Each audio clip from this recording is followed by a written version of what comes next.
আসসালামু আলাইকুম, কেমন আছিস? ওয়ালাইকুম আসসালাম, আমি ভালো আছি। তুই কেমন আছস?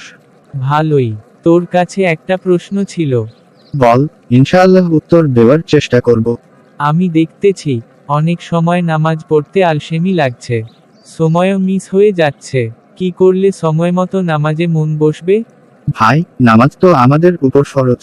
কোরআনে আল্লাহ বলেছেন, নামাজ মুমিনদের জন্য নির্দিষ্ট সময়ে ফরজ করা হয়েছে। সূরা নিসা 103।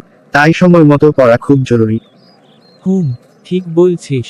কিন্তু কাজের চাপ আর মোবাইল একটু বেশিই সময় নিচ্ছে। জানিস, যদি আমরা প্রতিদিন 5 ওয়াক্ত নামাজকে অগ্রাধিকার দেই, তাহলে বাকি কাজও বরকতময় হয়।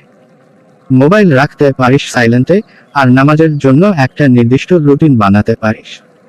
সত্যি কথা বলছিস। আজ থেকেই চেষ্টা করব ইনশাআল্লাহ। আলহামদুলিল্লাহ।